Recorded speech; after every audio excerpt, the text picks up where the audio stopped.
Hello and welcome, and joining me today to share the stories behind the 10 books that influenced her the most on her life journey is spiritual teacher and author Bridget Finklaire, a former Harley Street psychotherapist and hypnotherapist, and a self-confessed growth junkie and wilderness lover. Bridget Finklaire is a mouthful there. Bridget Finklaire was born in Hampshire and lived in London for almost 30 years before moving to Cape Town, South Africa in 2012. An expert in space clearing, creating sacred space, and a ghost buster, and I'm going to ask her more about that one later. Bridget has studied and taught many spiritual disciplines and courses in intuition, creating meditation, healing, and Feng Shui. And she currently facilitates a study group for the Book of Knowledge, The Keys of Enoch, by Dr. J.J. Hertak. Bridget Finklaire, welcome. Thank you so much, Sandie. It's lovely to be here. And now you say that you naively thought that you'd be able to choose 10 spiritual books and write about them in an afternoon, but yes, you were wrong. So tell us about that challenge. Well, I thought I'll go for this challenge. This sounds really interesting, and I've always been into spiritual books, and often, had to get rid of far too many when I moved from England. I thought this is going to be easy. The ones that stand out, I'll just write them down. Oh my goodness, I had to grapple because you realise that there's so many good spiritual books that have influenced your path, and it's so difficult to choose which ones. And then there's ones that you've forgotten about, and I think it can only ever be a snapshot in time, because immediately I'd actually finally written it. The next day I was thinking, what about so-and-so book? Oh, I didn't include this, I didn't include that, and maybe I should have changed this. And so it's a snapshot in time for the day that I wrote it, I think, but it took a lot longer than I thought it would. Well, I'm glad you persevered with it. And what was interesting about your list is that you mulled over certain titles that many people would expect to find on your list, and you chose something else entirely, something not so well known. So I think that's very interesting, and it's quite refreshing to come across that. So we'll talk about those a little bit later. But tell us, what do books mean to you? I mean, you said you had to get rid of loads before you moved to South Africa. How hard was that? Very hard, very, very hard. I had bookcases lined with books, and sometimes you think, oh, I'll never go back to that one, I'll get rid of it. And then the minute you do, you find you want to look some reference up. So they've been traveling with me, not as a child, actually. My parents were not great book lovers, so it was quite difficult for me as a child to get my hands on books.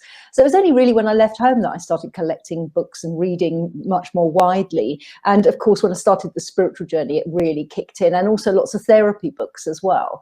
But having to get rid of them, it was one of those forced things. I was moving to South Africa. I had a suitcase when I first moved here. I rented out my flat in London, so I left sort of nice furniture and things for the new occupants. And I could only really keep a very small amount of personal things in my niece's loft. And books are heavy and they take up a lot of space. So that was really the rationale behind it. But all kinds of books that I let go of, cookery books, things like that, the favourite recipe, and you think, oh, that's in that book that I let go of. And I wish I hadn't. And in the meantime, I kept clothes, because there was expensive clothes. I always thought, I can replace the books, but expensive clothes, I thought, I'll never replace those. And then I end up living in Cape Town. It's a seaside town with a completely different climate. And then half the clothes that I wore to Harley Street, I'm never going to wear them, and I'm never going to fit into them again now anyway. So, And you could have had your books instead. Could have had my books instead. And I often think that's one of my regrets. Yeah, well, you moved in 2012 and Kindle was definitely available then. Did you, swap them for Kindle versions? I did. A lot of them I did get on Kindle versions. But what I find with spiritual books is I'm a great note taker. I'm afraid I don't look after my spiritual books, because I've got this pink pen, pale pink pen, that I underline things and scribble things in the margin, or pencil, and dog ear things. I'm terrible. And the spines look dreadful at the end. It's because somehow by writing something in the margin or underlining something, it solidifies it for me. And if I ever want to flick through that book again, I can kind of quickly flick through the bits that for me were important. And I know you can do that on a Kindle, but it's not the same. It and isn't the same. There's something else about a Kindle that I'll tell you that I find really frustrating. When you have an actual paperback, it's there on your table or by your bedside cabinet, in your handbag, wherever it is, where every time you pick it up, you see the cover, the name of the author, and the name of the book. When you have a Kindle, it's just your Kindle in its leather case. You open it and you're already halfway through the book or wherever you left it. So you keep forgetting who's the author, what's this book called? Yeah. And often some of them don't even show the cover of the book as well. Or well. they're so small you can't read it. Well, not with my eyes anyway. Yeah, I mean, it's got its good points and it's got its bad points, but I don't think I'll ever give up, actual hard copies. The real thing. I think it's better. Thing. Kindle's better for novels, to sit on a beach or something like that and read a novel. Yeah. Books you don't want to keep. Yeah. Okay, well, let's start with your list. Now, the first book on your list was one that you said you picked up in the 90s at one of the early Mind, Body, Spirit festivals in London, which I remember very well because I used to go to them all. So the book is Moon Over Water, Meditation Made Clear with Techniques for Beginners and Initiates by Jessica Macbeth. And this book was published in 1990. So why did you pick up this one? Oh, why do we ever do anything? I'd heard on a radio show, watching on Radio 4, that it was somebody had come over from America who was a coach. And I think in those days in England, we'd never heard of a coach. A coach was somebody that looked after a football team, or you went on it on a bus ride to the beach. So I was quite fascinated while I was doing whatever I was doing, probably looking after kids, to kind of listen in background mode. And this, right at the end, the woman, I think the interviewer said, well, if there's one thing that you really would advise anybody to do, what it would be. And she said meditation. And I thought it just rang true to me and it appealed to me. And I thought, this is something that's important. And I think in our lives, if we can listen to that small voice within, the intuition, it's banging there and it's kind of going, yeah, okay, come on, it's giving you that little prod. And that's what happened. And I kept thinking I must go and meditate. And I tried to find out and research about meditation because they're all hugely expensive and required several days, and I had small kids. Went to Mind, Body and Spirit, that used to be in Victoria in those days. And I bought all my crystals and listened to the music and all the rest of it. And there used to be a big bookstore right near the entrance. You probably remember it. And I went there and there was lots of angel cards and things like that. And I was just browsing and that book just pinged. It just spoke to me. There was something about the fact it was meditation techniques and it was simple for the beginner. That was rang, but also the picture on the front of the moon over water and the title. And I picked it up and kind of read the back and read the front and thought, and I had that kind of shiver down my arms. I knew I had to buy it. So that's what made me pick it up. And did you find meditation easy from the outset? I think it's one of those things that's the concept of it is really easy. Just sit still and breathe. But it's the doing of it that's not easy. Oh my goodness, at first it was really hard. But I remember I'd take the children to the park. They were little then. I'd take the children to the park. They'd be playing on the swings and what have you. And I would sit there over that summer reading the next one. And I'd go, okay, and I'd put my, timer on or something for 5 minutes and see if I could manage 5 minutes of this one. And slowly it got easier and easier. And I was able to extend those periods for longer and longer. But it's a bit like sort of playing a musical instrument or going to the gym. You can't expect to do it straight away. And that was one of the things I think it said in that book. It said if meditation was easy, we'd all be walking around meditating all the time. So yeah, it's an easy concept and it's something that you just have to stay dedicated to and practice. But oh my goodness, I'm very, very glad I did. I think in that book it said, if you meditate for 20 years, you'll really reap the benefits. And I have been meditating now for 21 years and I don't think I'd have got through the life I've had without being able to do that. And you said that a few years after buying the book, you developed and facilitated a short meditation and relaxation course. So it must have inspired you. It absolutely did. And I think at the time I was doing sort of I was learning guided meditations. I think I've learned very basic NLP techniques and I was a Reiki master. And so I had this notion that actually, I think it was probably true, but it was a naive notion. I wasn't trained as a therapist in those days, but I had this notion that a lot of people's problems were stress-based, particularly living in London, and that if they could just slow down and stop the mind for a bit and relax, they'd feel better. And I felt that I had a toolbox to be able to do that, because the techniques in Moon Over Water are simple. And you don't have to have any kind of initiation with any kind of guru or master. It's simple.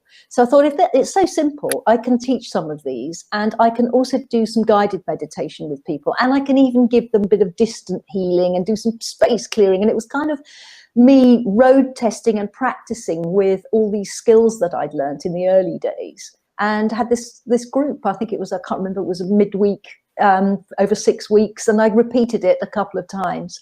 And it went down really well, and lots of people got a lot from it and learned how to meditate. So it's great. Did you? She wrote a sequel called Sun Over Mountain, and this one is meditation and imagery to heal oneself. Did you read that book? Funnily enough, I do know she wrote the sequel, but I haven't read the book. I haven't read it. Maybe it's another one for the list. Well, number 2 on your list appeared just last week as well, Creating Sacred Space with Feng Shui by Karen Kingston, which was published in 1996 in England. So tell us about that book and how you discovered Feng Shui and space clearing. Okay, so when my daughter was small, she's coming up for 30 now, so we're talking quite a long time ago. When she was small, I heard about Feng Shui somewhere and wanted to investigate further. So there weren't many books about in those days, by the way. There was about 2 or 3 books on Feng Shui that you could buy. And I bought them all and started fiddling around with, wealth corners and putting crystals up and painting things different colours, and having this disastrous realisation that my bathroom was in the wealth corner and it was all going down the drain, things like this. So that was quite interesting. And then as I got a little bit further into that journey, I started to train and learn much more about it. And then somebody, I think it was on the Feng Shui Society, I was on the board of the Feng Shui Society in the very, very early days. They used to meet at Rudolf Steiner House in just off Regent's Park. And somebody said, well, if you're going to work with Feng Shui, you really need to understand energy. So you need to do Tai Chi. So I did Tai Chi and Qigong for a little bit, then went on to yoga. But they said no, and then that led into energy sensing. And then I bought the book and read it from cover to cover. I think there was another book around at the same time that talked about space clearing. And I really loved her approach because it was so gentle and so very Balinese, and working with flowers and altars and candles. I really loved it. So I just kind of said, okay, well, let's have a go with this. Let's clear our house. And we moved house quite a lot as well when my kids were little, and often to old houses. And it would be fantastic to put this different energy in. And then she came and gave us a talk at the Feng Shui Society. So I remember going and I'm meeting her. It was quite a small, intimate group. And that was fantastic. And so she went into a lot more detail about that. And eventually I did some training and then took it from there. And I'm still space clear now. I'm rare, but I do still space clear. And that's actually what led to the ghost busting. So yes, tell us about the ghost busting.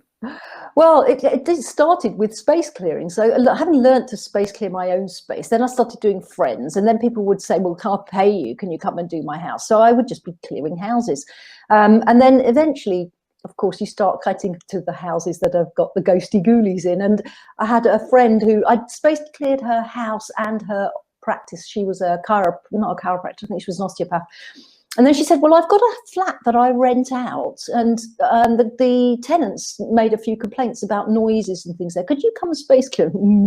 Okay, let's go in, find out. This was ages ago, and I arrived, and she didn't tell me anything except that the tenant had complained about some noises.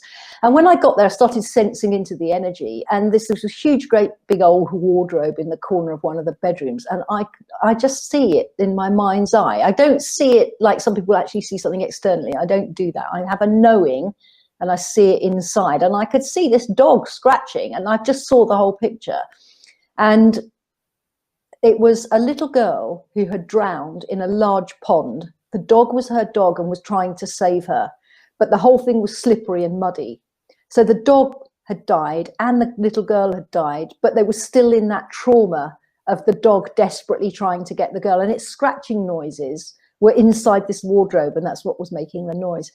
Anyway, so I discovered all of this and cleared it and thought, well, I'll have to clear it. So I remember I laid out an altar with candles and incense, and I've done prayers and called in energies and all this. There's a whole sort of ritual to be done. And I just knew I had to call in Archangel Michael and get these souls sent to the light. And then I realized they weren't going to ghosts. I didn't know they were dead. So I had to actually say to them, actually, you've died a very long time ago. The little girl was quite upset. I had to tell her that, where's my mum and daddy? I said, they're up in heaven and they're waiting for you. And here's Archangel Michael who's going to take you.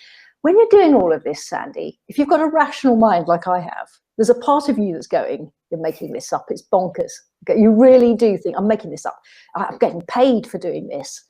Anyway, I did the whole thing. Then the dog followed. And then I saw the parents waving. And I saw them go up to the light. And then the heavens opened and they went. And I finished the space clearing, and at the end, the woman said, well, what did you find? And I told her, and she said, oh, that's really interesting, because that's exactly where they heard the noises. And they said it sounded like a dog scratching. And furthermore, this apartment block had been built on the land of what used to be one of those grand old houses, which had a huge garden with a pool, an ornamental pool in it. So then you think, I couldn't have made all of that up. So that was the beginning of it. But it got...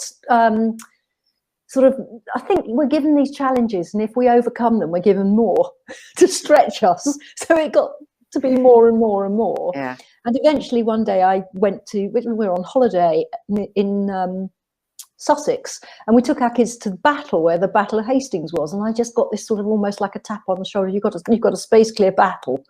I said, don't be ridiculous. It was just, no, you've got a space clear battle. And I could smell the battle and hear it and see it there.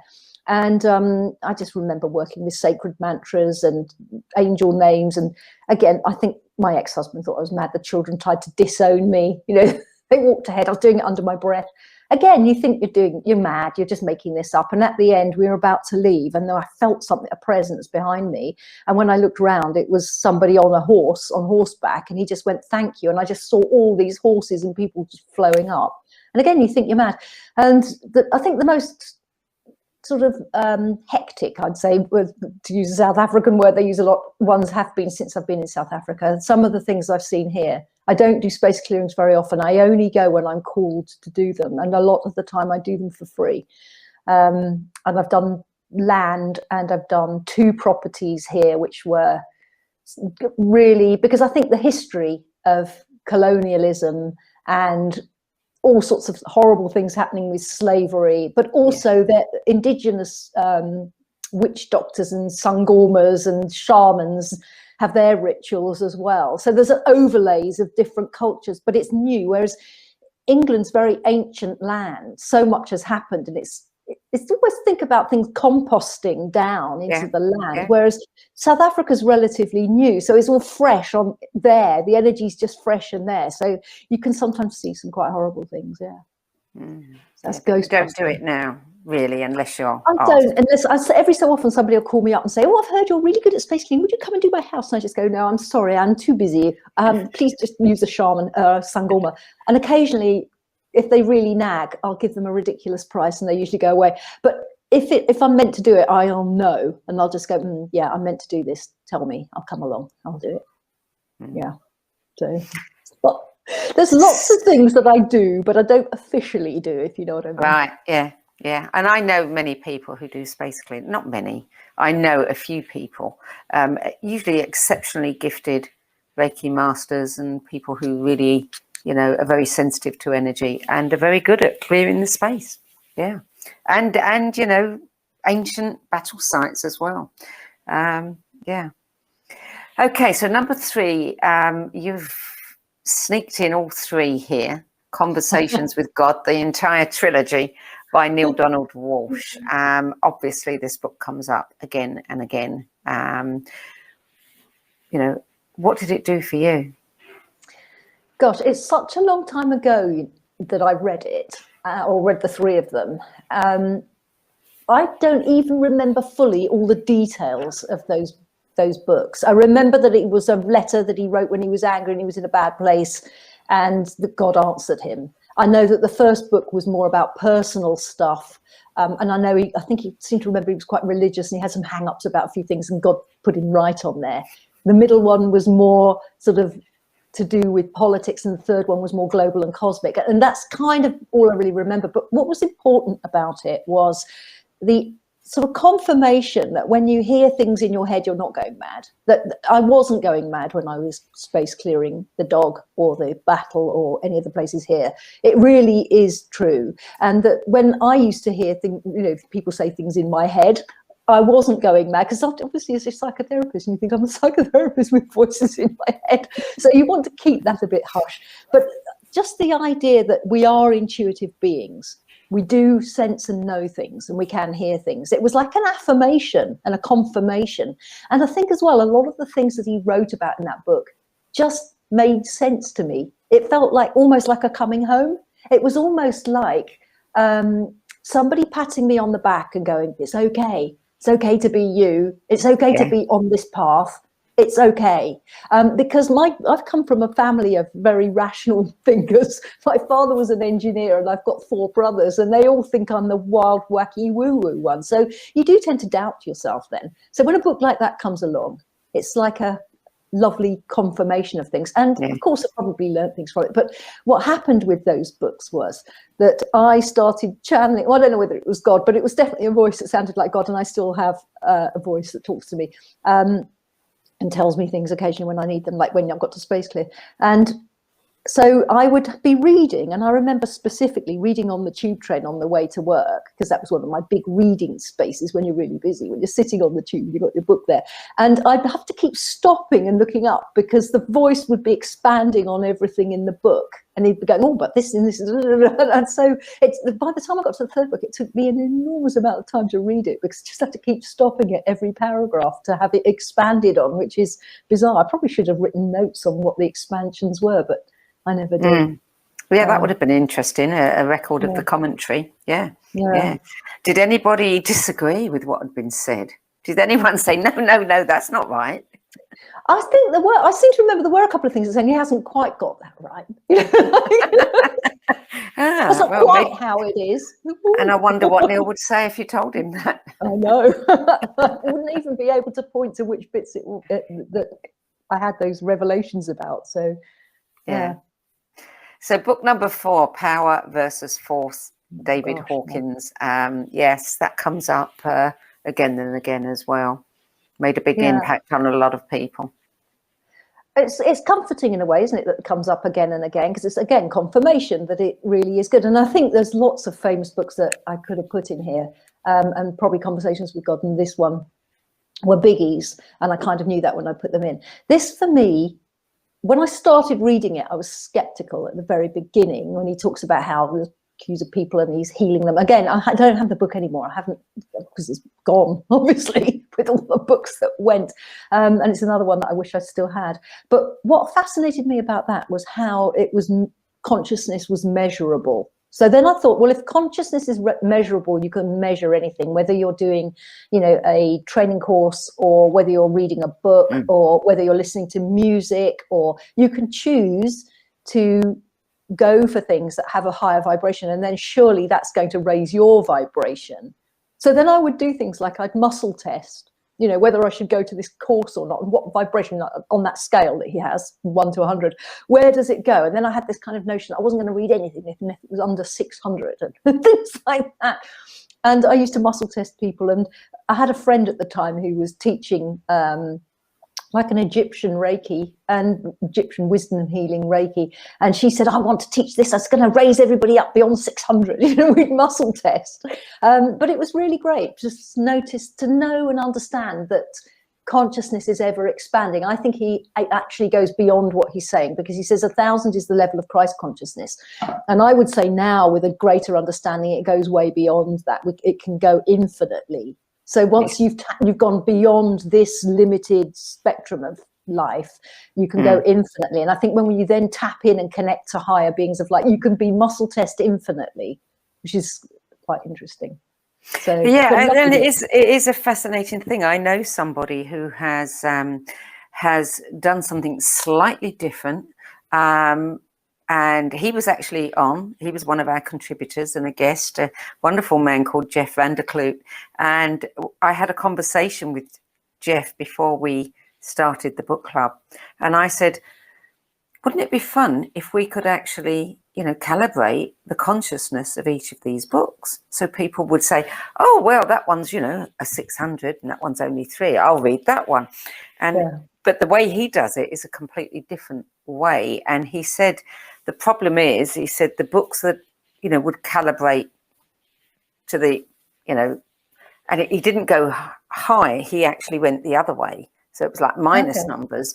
But, for the sake of just understanding this, the books that would calibrate the highest would be so complex that people probably wouldn't be able to read them. That's an interesting thing, you see. I do agree with that to some degree. I do. I had visions of doing this like 5-star thing. Oh, this book's a 5-star, that one's a 4-star, or this particular list is a 5-star. But no, we decided get too esoteric. Yeah. And I noticed that as well when I bought that, because that's exactly what I did. If I bought a book, or I was even in a bookshop, I'd get my dowser out, or I'd do a muscle test like this, and I would, if I could find a book that was 900 or something like that, I would, right, I'm getting this, And you wouldn't necessarily read it. But what I found really interesting was music that calibrates highly, because that's, you can put that in the background and play it, can't you? And it's raising your vibration. Yeah, absolutely. That's a good thing. I wouldn't have thought of that. Yeah. Okay, book number 4, Emotions and the Enneagram by Margaret Frings Keys, Working Through Your Shadow Life Script.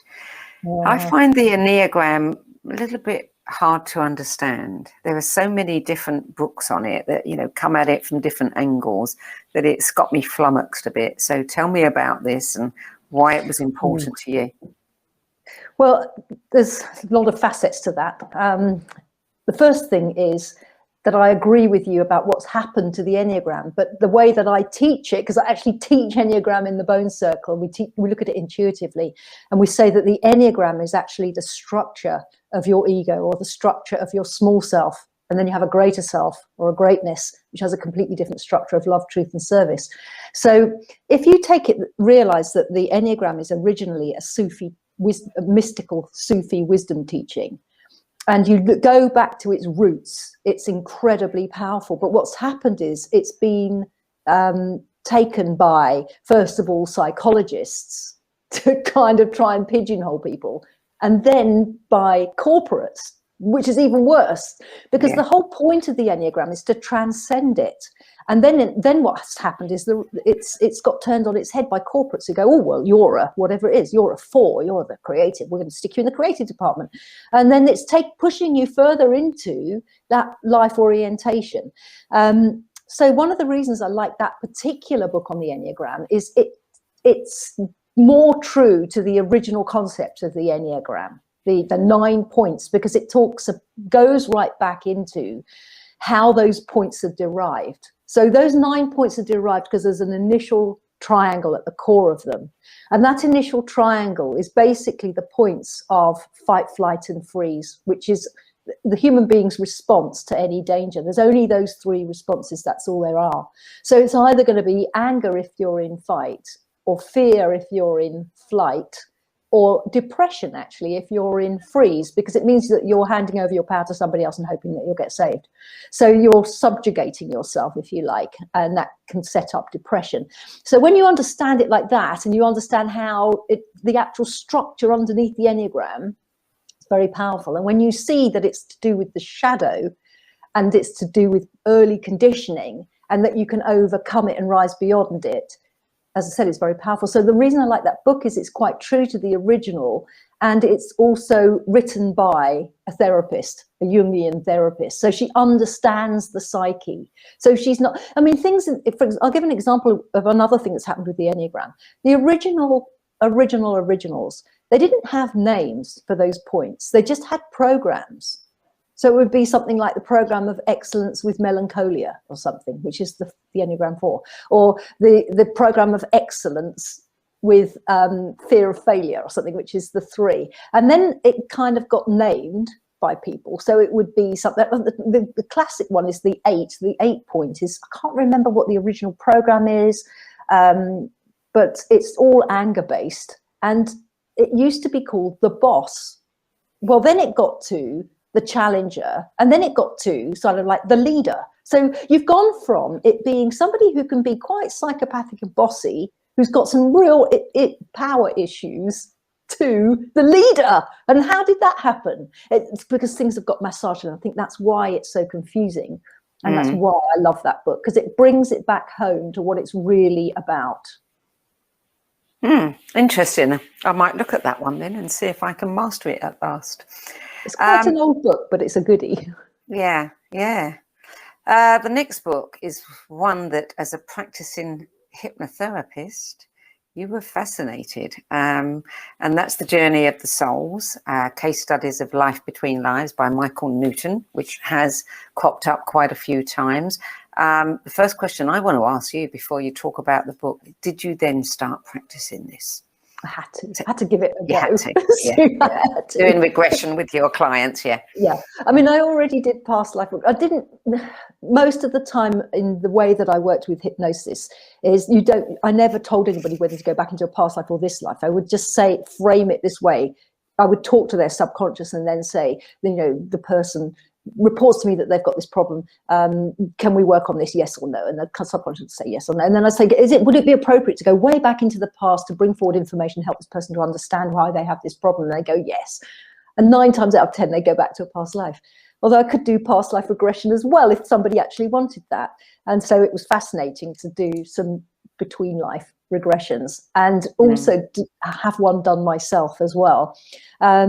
What I really loved about that book, it might have been one of the few that I kept actually. What I loved about that book was that it was very clean the way it's done, because it's all case studies. The whole book is just case studies. And he explains at the beginning, as any good hypnotherapist, that you have to be very careful and clean with your language. So you can't even say, is it raining, say, because then you've put the suggestion in that it's raining. You have to go, what's the weather like? So you never lead the witness, so to speak. And that's what he does all the way through. He never, ever says, oh, are you seeing this? He says, what can you see? Report back, which is exactly the way that I was trained. And then you know that you're getting that person's highest truth of what they're seeing. And then the fact that it all mirrored so many other people was such a fabulous confirmation. And again, I don't know, a confirmation that some of the work that you do is valid as well, because we know that past lives taking somebody back into a past life can be really, really powerful. Somehow it just heals the problem quite quickly. And I always knew and believed in past lives, and that things that had happened in a past life would affect us now. So then it was fascinating to see that soul's journey between the two. And I think it's very comforting for people who've lost loved ones. I've often recommended it to people who are grieving. So they know the soul's gone on. And because there's that lovely bit at the beginning, I think, that where he says somebody's died and he's in hypnosis and he's just left the body. And he says he's standing around and he's waiting 3 days or whatever it is. And he can see his loved ones crying and he wants to comfort them, but he can't. And just a lovely thing for people to know that their loved ones still exist. They're just on the other side of the veil. Indeed.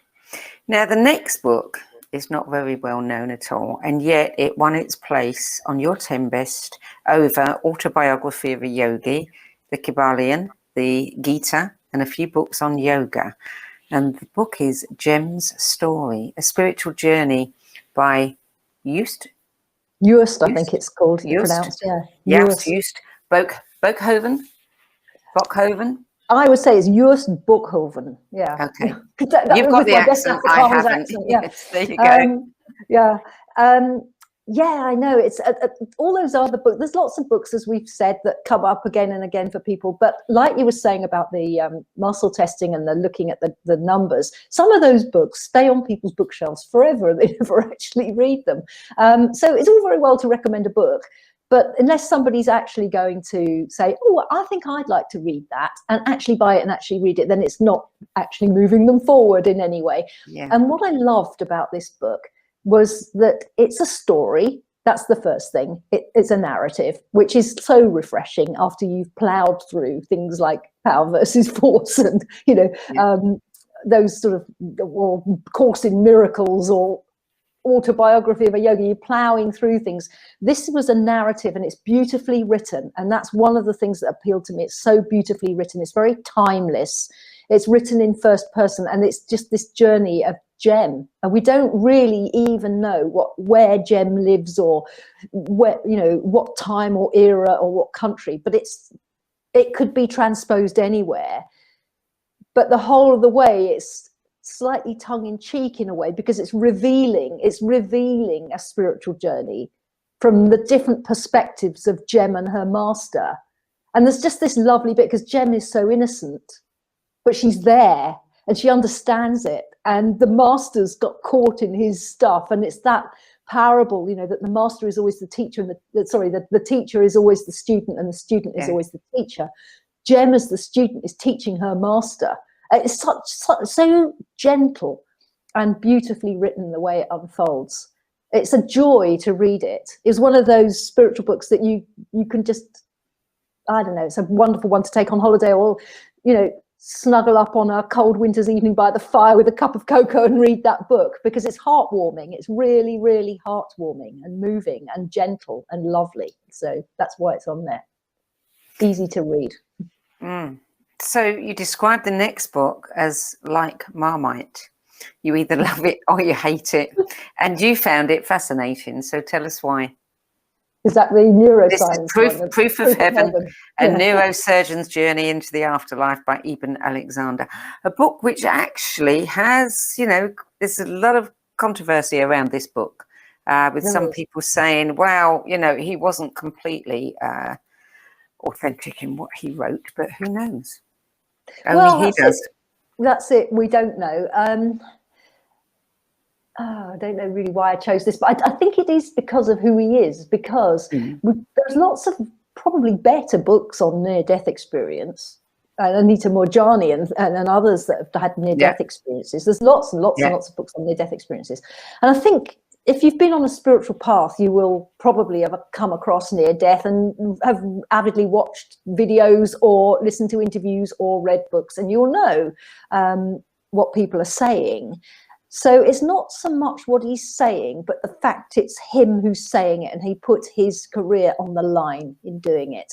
So whether everything he says is true or not, or what, the fact is he was a neurosurgeon who didn't believe in an afterlife, who did not believe his patients who had had near-death experiences, who was absolutely adamant that it was just a chemical reaction in their brain and there was nothing out there. And he was absolutely stoic in his stance. And that very much reminds me of my brothers and my father, how they're just not going to budge. They don't have ears to hear. It doesn't matter what evidence you present them with or what you show them, they're just not interested. For example, my brother lives in Dorset, right near what's been some fabulous crop circles. And I keep saying to him, there's this amazing crop circle. Oh yeah, what do you mean, oh yeah? Oh, we don't want to go to see that, can't be bothered. No questioning what it is. And I think he probably thinks that there's two drunk people going out with a board and flattening them.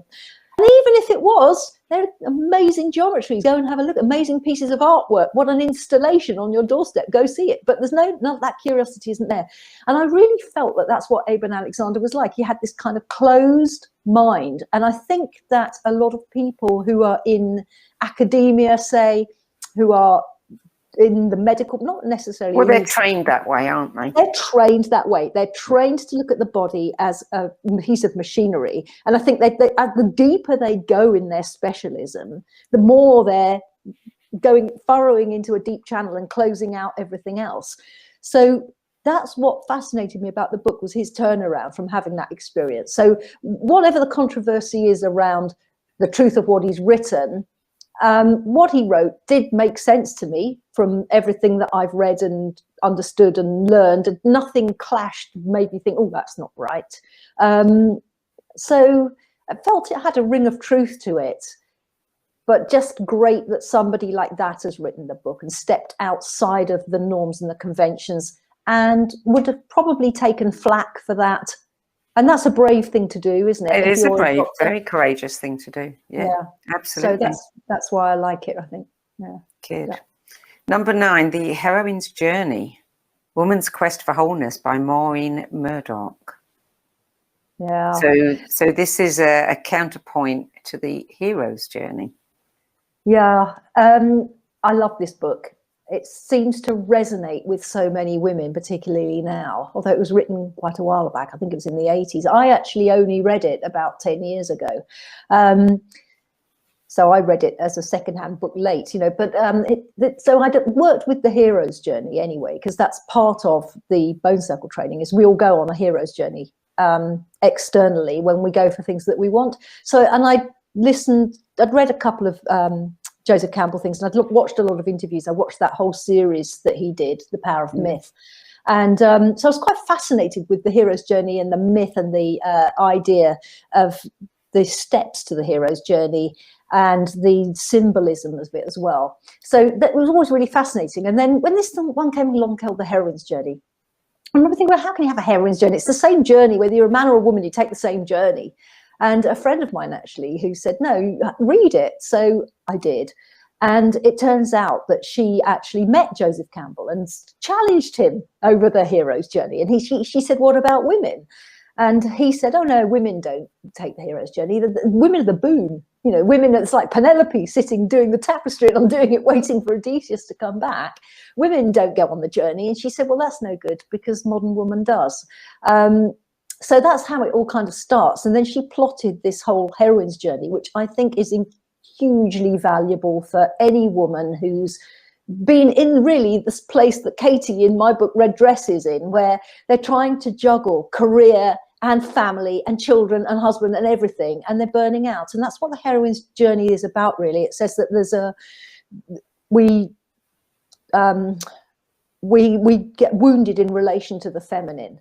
And then there's the mother-daughter. We reject the feminine. We reject the mother. But mother is symbolic not only of your actual mother, but Mother Earth and anything that the mother is about, which is nurturing. And all of these values, which are actually hugely important in society, we deem as weak. We don't want to be, you know, nurturing and caring and looking after and sewing and gardening and preparing food. And we see that as less than in some way.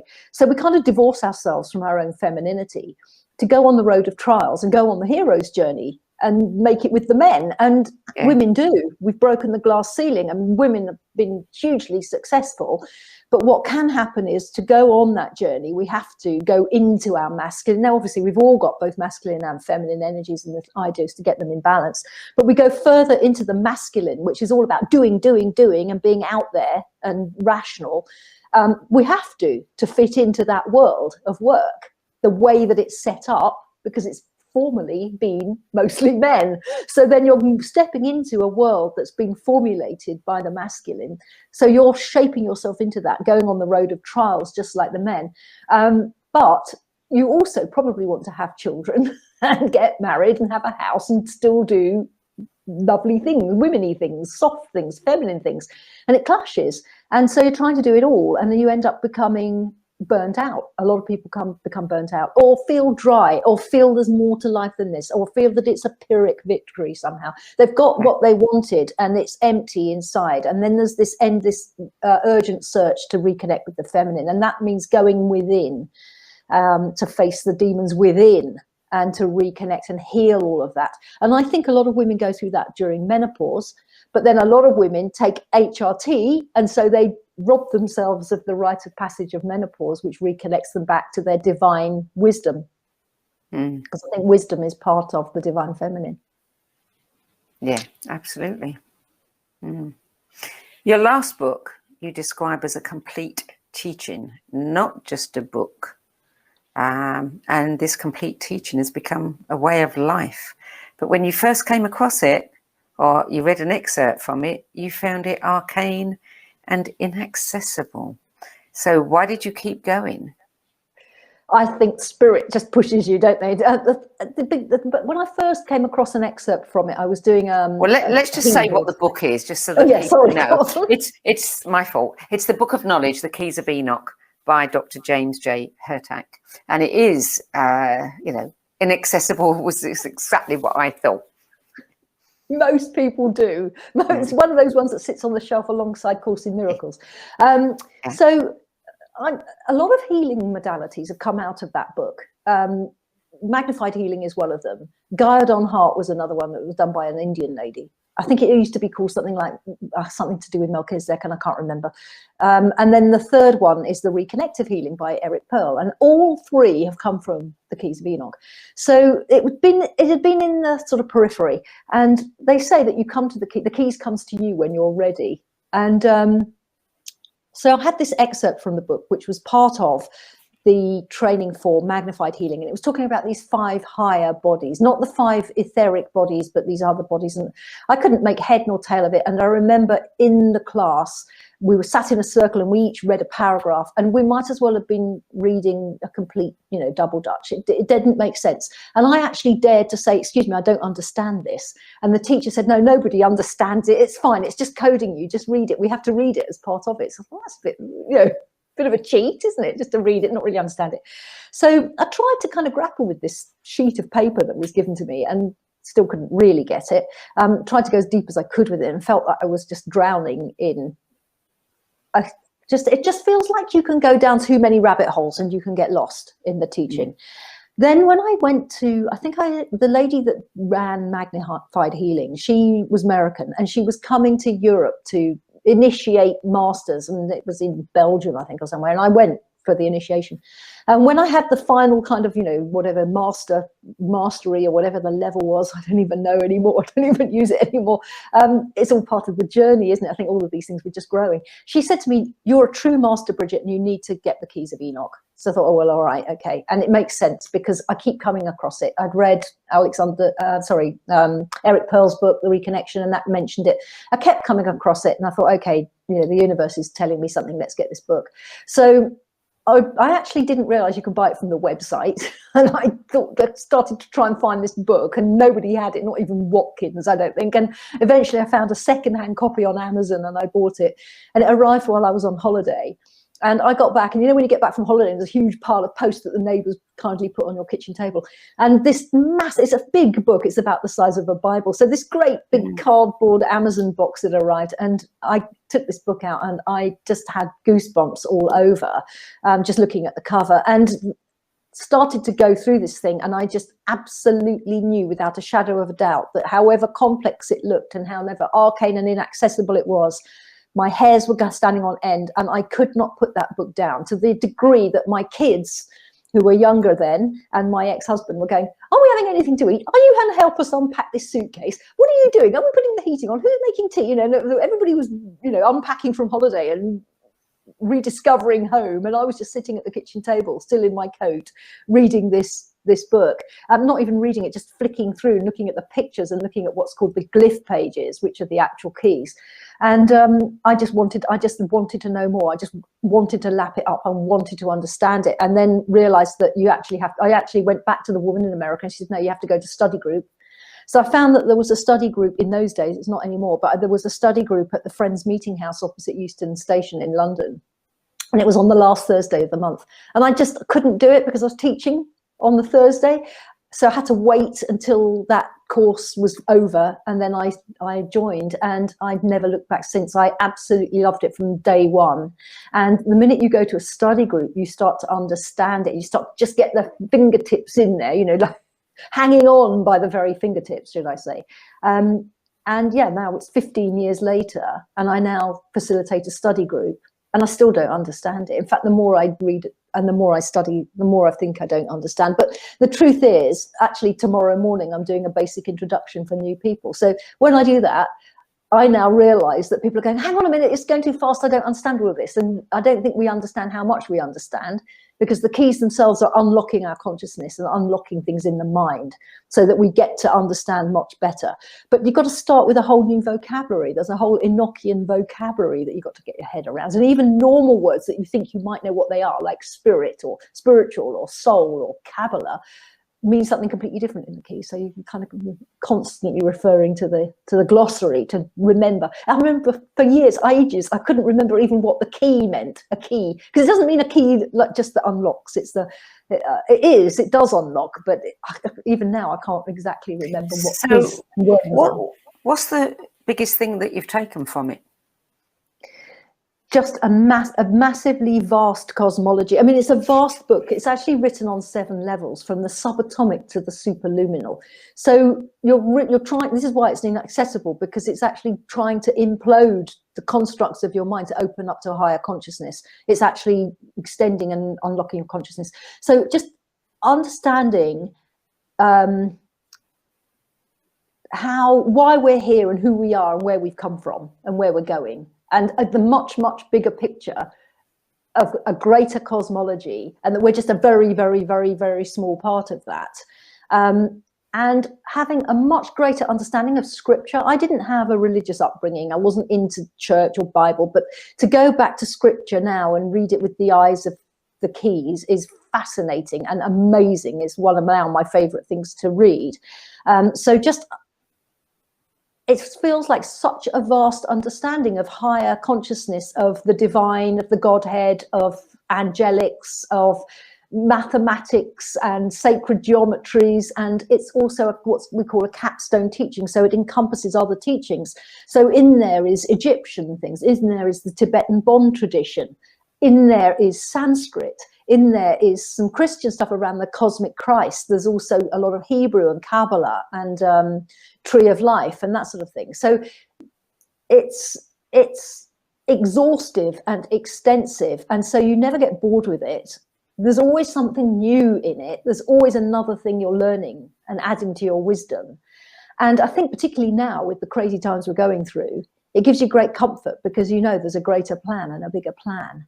It's very precise, the keys. It's scientific. It's the science of spirituality. So it's very, very precise. It's not a poetry. It's not a lullaby to something. It's not just what somebody thinks. It's a very, very, very profound teaching. And I think it's the highest truth that I've ever come across anywhere, to the degree that I rarely read anything else now in terms of spiritual books. So does it have something to do with, or was it based on the Emerald Tablet?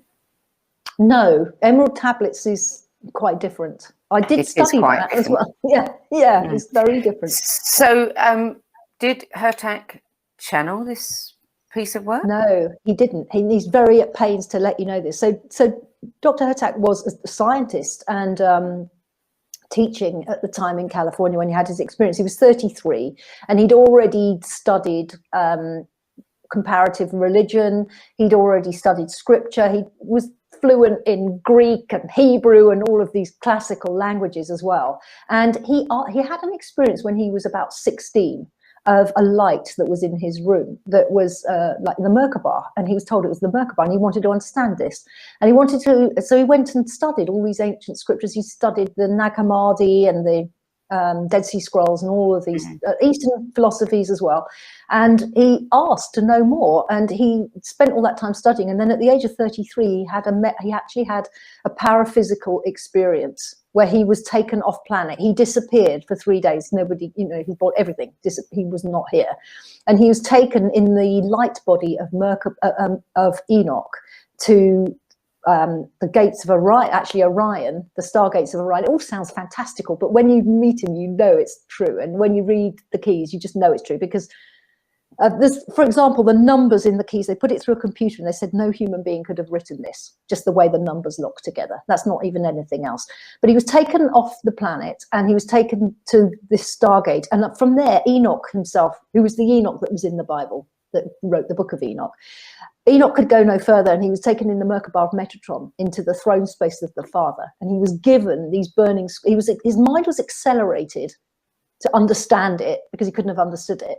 And these scrolls of light were put into his third eye. It all sounds fantastical. It really sounds fantastical. When I'm talking to you like this on an interview, you think, oh my goodness.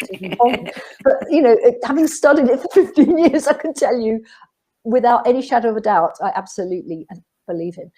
He came back and was told he had to write the Keys of Enoch, and he said it could have been like the Encyclopedia Britannica. He could have written absolutely reams, and he realized he had to get it down into a small book.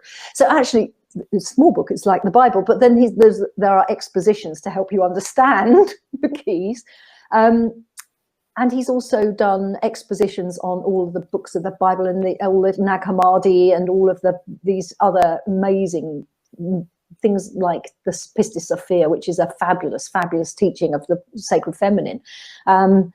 He is amazing, amazing energy, and an amazing man to be around, and quite very academic, very scientific. And he, again, a bit like Abraham Alexander, he was ostracized from the scientific community because they thought he'd gone mad. They literally thought he's gone mad, you know. He thinks he's been taken up to the higher heavens and been given this teaching. But what's really interesting, there are 64 keys of science within the keys, 54 of which are in the original book. And then he was told that the last 10 would only be given when the consciousness of man was right. And they were started to be given 6 years ago. This year is key 406. So that, since 1973, which is when he had his experience and people thought he was mad, a lot of things within the keys have been verified by science, including things like string theory. So, I mean, loads and loads and loads of things. The latest one was the last year's Nobel Prize winner for black holes in space or something. That was in the keys in 1973. So it's all sort of coming together now. I think it's really of our time. I just find it fascinating. I love it. Couldn't really live without it. Is that your favourite of all 10? Yeah, definitely. Yeah. And have you incorporated? It's not that it's my favourite. I think it's the most long-lasting, the highest truth, and the one that will keep me going forever. Whereas the others, not that I didn't. I loved Gem, for example. That was one of my favourites as well because it's so beautifully written. But it's not a book that I'll go back to and read and read and read and learn and learn and learn and grow from. Whereas the Keys is. This is why I said it's more of a teaching and a way of life. Sorry, so did you incorporate some of that into your Bone Circle program? There's a little bit, but I didn't want to go too far with it, partly because it's copywritten to Dr. Hertak and partly because it is quite esoteric and it isn't everybody's cup of tea. And so I think you could put more people off than, by putting too much of things from the keys. But what I do use is I use a lot of the sacred names. We've been given a lot of sacred names and the vibrations are really, really high and they're absolutely beautiful. And I do use the sacred names with the Bone Circle. We use those for opening. Explain to us what the Bone Circle is then. The Bone Circle. The Bone Circle is an absolutely unique and transformative training that I've developed and created and road tested, and I'm actually in the process of upgrading it completely and putting it online. But because I want to simplify it, it got too complicated. And that's interesting because we were talking about if things are too complicated, people aren't going to take them on board. And I think sometimes it's better to simplify. Yeah. So the Bone Circle is really the intersection of 3 areas of my expertise. One being that whole kind of spiritual world that I've been in. I used to teach yoga as well, so meditation yoga, but also space clearing and sacred space and being fully present and mindfulness and those sorts of stuff. Also things like drinking water and eating well, lifestyle choices and the vibrations of mantras, those sorts of things. That's all part of the Bone Circle. And for me, that's about being fully present in the moment and being connected. And then I've had all the years of being a therapist, a psychotherapist and hypnotherapist and healer, which is all about understanding the psyche and unhooking things from the past. So that's where the Enneagram would come in, is understanding your Enneagram and understanding it's not actually really you. It's only your conditioning. So you don't define yourself by your Enneagram. So to work with unhooking the past and understanding the psyche and understanding your conditioning so it doesn't trip you up and sabotage you is actually what that's really about. And there's a few simple techniques that I add into the Bone Circle for people to actually be able to unhook things from the past. So that's about the past. And then the bulk of the Bone Circle is actually about creating the future. But you can't create the future unless you can be fully present in the now and you've unhooked the past that influences it. So we tap into intuition at will. So it's a learning technique that I give you, which is a meditation to tap once you've done the meditation, you can tap at will into your intuition. So you're tapping into your intuitive knowing at will, and following that and learning to listen to your intuitive mind, your intuitive voice, your greater self that's trying to live life and express through the smaller self. And that's leading you and guiding you to your purpose, your soul purpose, but the life you'd love, the things that you'd really love, the things that you've denied yourself, the things that you've conditioned yourself against. So it's about creating. And the reason it's a circle is we can't do it alone. So it goes back to the hero's journey. No hero goes on their journey without all their helpers. There's always their helpers around them. And so you can't, it is a hero's journey to go and do the bone circle training, because you have to step out of your comfort zone. You have to look at your stuff, and you have to step out to do what it is you've come in to do. And that's why it's life-changing. And so why, you do it with why friends. bone? Why It's bone? Yeah, bones. It's, at the time I was reading or rereading Women Who Run with the Wolves, because I was thinking of setting it as a text for the, because initially that training was for women, and it talked a lot about the bones in there. But before that, I actually worked intuitively to get the name. So I tuned in intuitively to that name, and I thought it was going to be something, you know, like, I don't know, wisdom keepers or something, I don't know, angelic realms or something fluffy. And it came out as bone circle. It was very, very witchy. What I realized is the bones are, it's like going back down to the bare bones. So you strip back down to the bones and build up from the bones. Yeah. The bones are always there. But also, if you think about the shaman, they throw the bones to predict the future. And the bones are the structure. Now, in the bone circle, we talk a lot about structure. And the bones are the structure of our body. And they're the last thing to go. You've still got your DNA in the bones when everything else is gone and you're in the grave. So they're long lasting as well. So there's a lot of reason for calling it bone circle. Got it. Got it.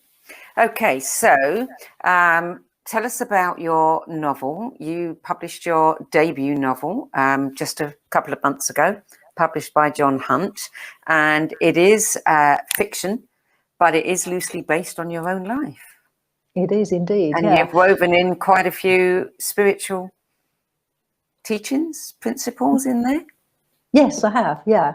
So Red Dress, a novel, is a novel, and you can take it at different levels. So you can just take it as a fun novel about a woman who lives in London, in West London. She's married to somebody who's not a very nice person, got 2 kids, and she's a therapist. And I was a therapist, and I did live in West London, but not where she lives. I do have 2 children as well, and there's a few things about her that are like me. I do like chocolates, and so does she. I do like driving fast, and so does she.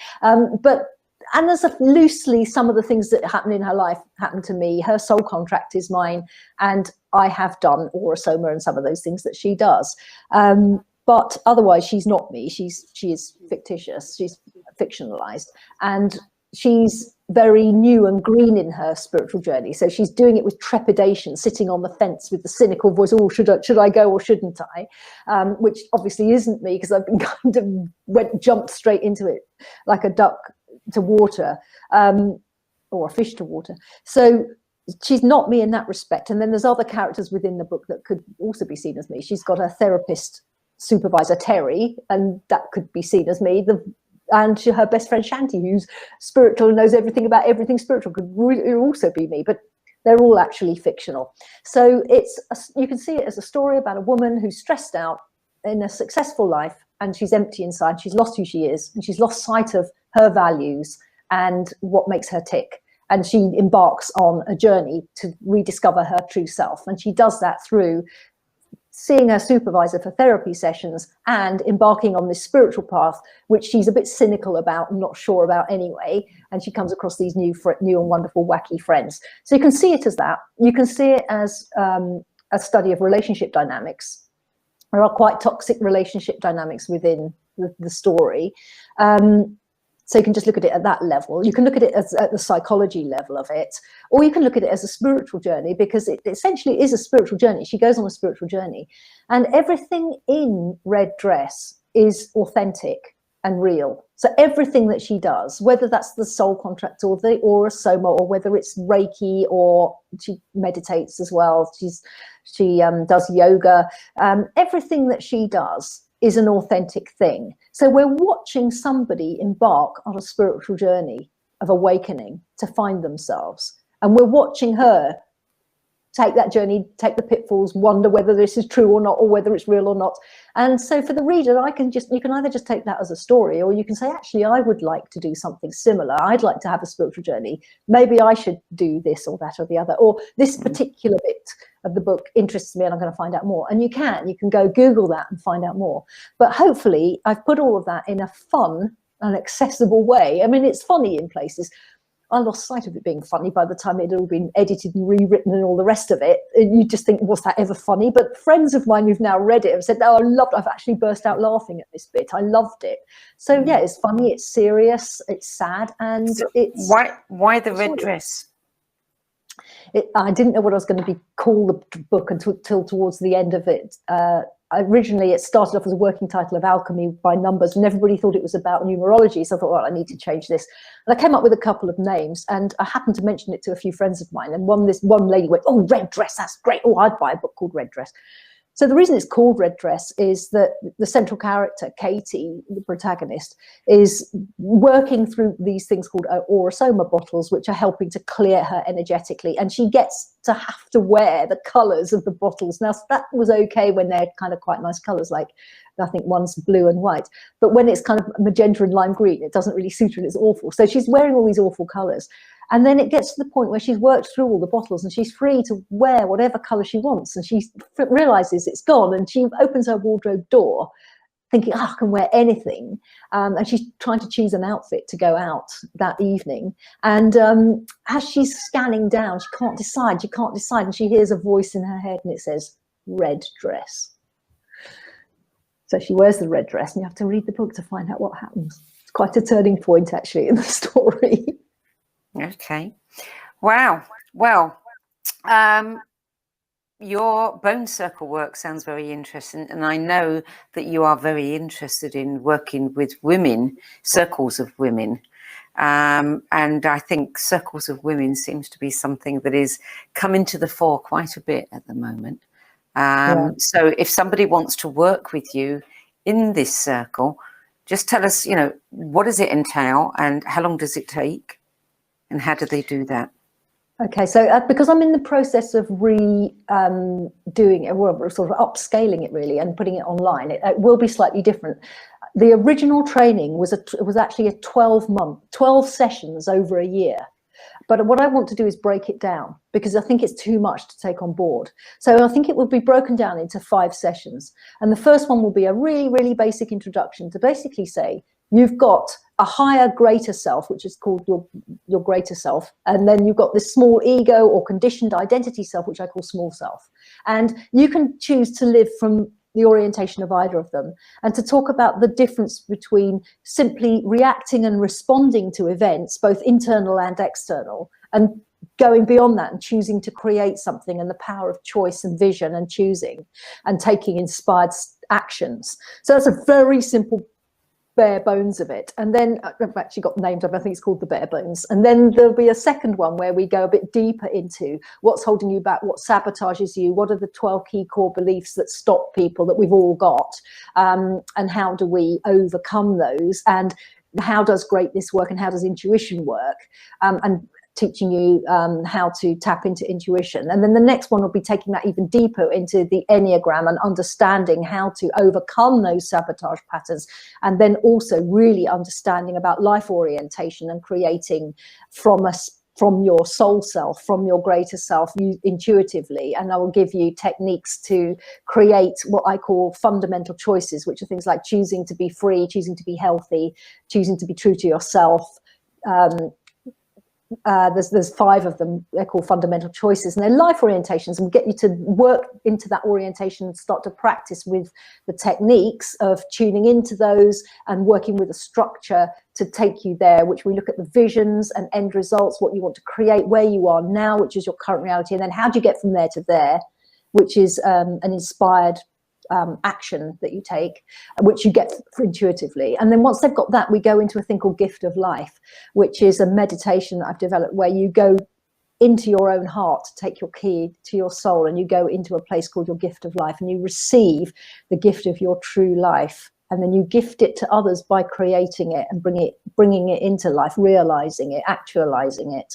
And then there'll be an advanced one where we can start looking at maybe child inside work and other things that you can do to unhook traumatic patterns. That people have patterns where they create negative patterns all over and over and over in their lives.